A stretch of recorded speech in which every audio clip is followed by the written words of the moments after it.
ಇರುವಂತಹ ಎಲ್ಲ ಸಹೋದ್ಯೋಗಿ ಬಂಧುಗಳೇ, ವಿದ್ಯಾರ್ಥಿ ಮಿತ್ರರೇ, ಅಧ್ಯಕ್ಷೀಯ ನುಡಿ ಅನ್ನೋದಕ್ಕಿಂತ ಈ ಸಂಸ್ಥಾಪನಾ ದಿನಾಚರಣೆ ಹಾಗೂ ಉತ್ತರೋತ್ತರ ಪ್ರಶಸ್ತಿ ಪ್ರದಾನಕ್ಕೆ ಒಂದೆರಡು ಪ್ರಾಸ್ತಾವಿಕ ಮಾತುಗಳನ್ನು ಆಡೋಣ ಅಂತ ಅನ್ಕೊಂಡೆ.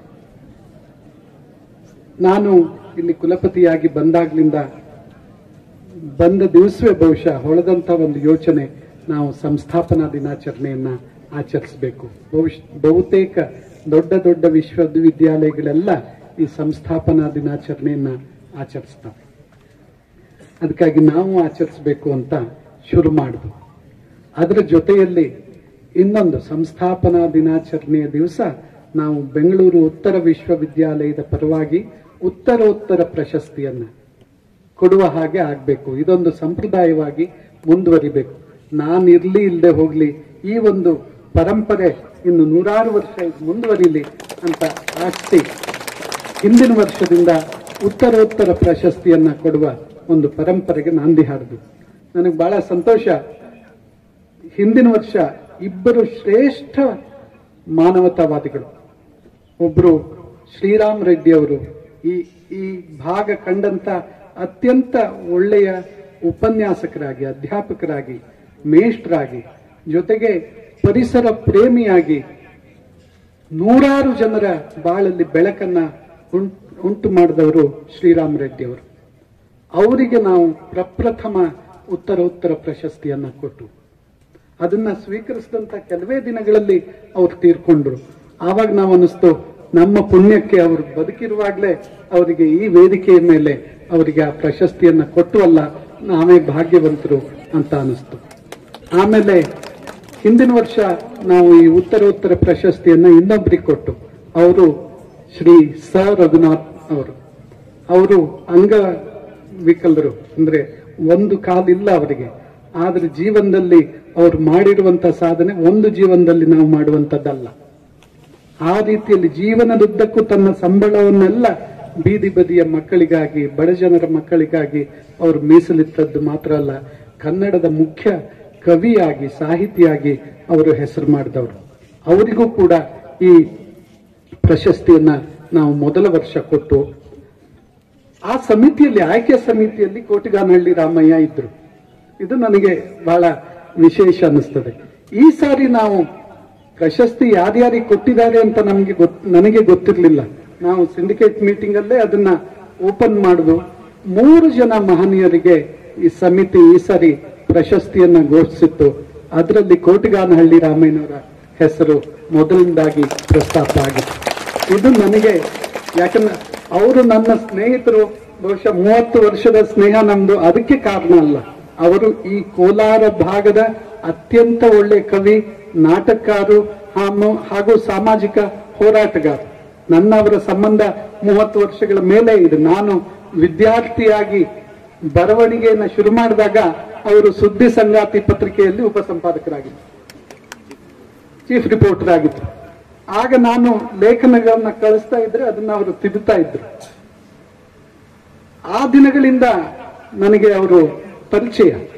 ಆಮೇಲೆ ಮಧ್ಯದಲ್ಲಿ ಎಷ್ಟೋ ವರ್ಷ ನಮ್ಮ ಭೇಟಿ ಇರಲಿಲ್ಲ, ಸ್ನೇಹ ಇತ್ತು. ಆಮೇಲೆ ಇಲ್ಲಿಗೆ ಬಂದಾಗ್ಲೇ ಮತ್ತೆ ನಾವು ಖುಷಿಯಾಗಿ ಸಮಾಗಮನ ಆಯ್ತು ನಮ್ದು. ಈ ರೀತಿಯಲ್ಲಿ ಕೋಟಿಗಾನಹಳ್ಳಿ ರಾಮಯ್ಯ ಅವರಿಗೆ, ಆಮೇಲೆ A.V. ರತ್ನಮ್ಮ ಅವರ ಬಗ್ಗೆ ನಾನು ಕೇಳಿದ್ದೆ. ಈ ರಾಜ್ಯದ ಸಿರಿಧಾನ್ಯ ಮಹಿಳೆ ಅಂತ ಕರೆಸ್ಕೊಂಡವರು. ಶ್ರೀನಿವಾಸಪುರ ತಾಲೂಕಿನ ಒಂದು ಸಣ್ಣ ಹಳ್ಳಿಯವರವರು. ಅವರು ಸಿರಿಧಾನ್ಯಗಳನ್ನ ರಕ್ಷಿಸಲಿಕ್ಕೆ ಹಾಗೂ ಅವ್ರದ್ದೇ ಆದಂತಹ ಒಂದು ಬ್ರ್ಯಾಂಡ್ ಮಾಡಿ ಮಾರಾಟ ಮಾಡ್ತಾ ಇದ್ದಾರೆ ಇವತ್ತು. ಅದಕ್ಕೆ ರಾಜ್ಯವ್ಯಾಪಿಯಾಗಿ ಅವರಿಗೆ ಒಳ್ಳೆಯ ಹೆಸರಿದೆ.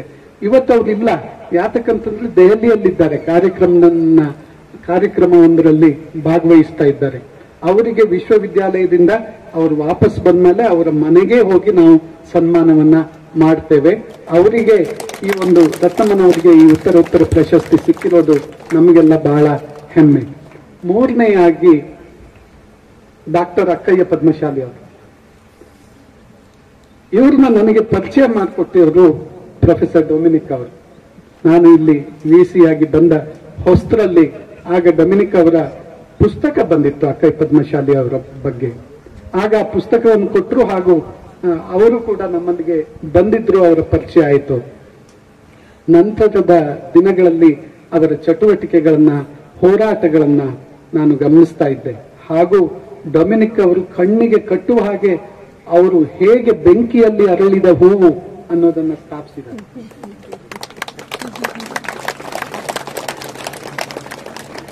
ಅದಕ್ಕಾಗಿ ಈ ವರ್ಷ ಅವರಿಗೆ ಬಹುಶಃ ವಿಶ್ವವಿದ್ಯಾಲಯಗಳ ಚರಿತ್ರೆಯಲ್ಲೇ ತೃತೀಯ ಲಿಂಗಿಯೊಬ್ಬರಿಗೆ ಈ ಥರದ ಪ್ರಶಸ್ತಿಯನ್ನು ನಾವು ಕೊಡ್ತಾ ಇರೋದು ಹೆಮ್ಮೆಯ ಸಂಗತಿ ಅಂತ ನನಗೆ ಅನಿಸ್ತದೆ.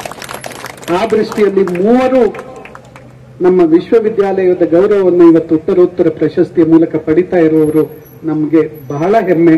ಅದು ಈ ಪ್ರಶಸ್ತಿಗೆ ಗೌರವ ಬಂದಿದೆ ಅಂತ ನಾನು ಅಂದ್ಕೋತೇನೆ. ಈ 3ರಿಂದಾಗಿ ಈ ಪ್ರಶಸ್ತಿಗೆ ಖಂಡಿತವಾಗಿ ಗೌರವ ಬಂದಿದೆ. ಹಾಗೂ ಇನ್ನೂ ಮುಂದಿನ ದಿನಗಳಲ್ಲಿ ಈ ರೀತಿಯಲ್ಲಿ ನಾವು ಒಳ್ಳೆಯ ಜನರನ್ನ ಆಯ್ಕೆ ಮಾಡಿ ಪ್ರಶಸ್ತಿಗಳನ್ನ ಕೊಡುವ ಸಂಪ್ರದಾಯಕ್ಕೆ ಬೆಂಗಳೂರು ಉತ್ತರ ವಿಶ್ವವಿದ್ಯಾಲಯ ಕಾರಣ ಆಗ್ತದೆ ಅಂತ ನಾನು ಅಂದ್ಕೋತೀನಿ. ಈ ಒಂದು ಸಂದರ್ಭದಲ್ಲಿ ಇನ್ನೊಂದು ಸಂಸ್ಥಾಪನಾ ದಿನಾಚರಣೆ ವಿಶೇಷ ಅಂತಂದ್ರೆ ಸಂಸ್ಥಾಪನಾ ದಿನದ ಲೆಕ್ಚರ್, ಫೌಂಡೇಶನ್ ಡೇ ಲೆಕ್ಚರ್.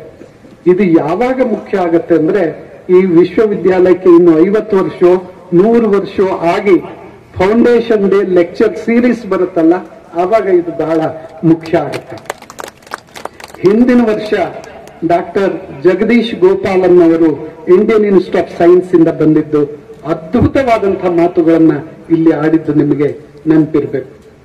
ನಮ್ಮಲ್ಲಿ ಸೆಪ್ಟೆಂಬರ್ 20ಕ್ಕೆ ಅವರು ಫೌಂಡೇಶನ್ ಡೇ ಫಸ್ಟ್ ಲೆಕ್ಚರ್ ಅನ್ನ ಕೊಟ್ಟರು. ನವೆಂಬರ್ 1ಕ್ಕೆ ಅವರಿಗೆ ರಾಜ್ಯೋತ್ಸವ ಪ್ರಶಸ್ತಿ ಅನೌನ್ಸ್ ಆಯಿತು. ಅವ್ರನ್ನ ಈ ಸಂದರ್ಭದಲ್ಲಿ ನೆನೀತೇನೆ. ಹಾಗೆ ಈ ಸಾರಿ ಯಾರನ್ನ ಕರೆಯೋದು ಅನ್ನೋದು ಬಹಳ ದಿವಸದಿಂದ ನನ್ನ ತಲೆಯಲ್ಲಿ ಯೋಚನೆ ಆಗ್ತಾ ಇತ್ತು. ಇತ್ತೀಚೆಗೆ ಒಂದು ಅಂತಾರಾಷ್ಟ್ರೀಯ ಸಮ್ಮೇಳನವನ್ನ ಉದ್ಘಾಟಿಸಲಿಕ್ಕೆ ಬೆಂಗಳೂರು ನಗರದ ಒಂದು ಕಾಲೇಜಿಗೆ ಹೋಗಿದ್ದಾಗ ಪ್ರೊಫೆಸರ್ ಶಂಕರ್ ನಾರಾಯಣ ರಾವ್ ಅವರ ಪರಿಚಯ ಆಯಿತು. ಅವರು ಮೂಲತಃ ಮಾಲೂರಿನವರು.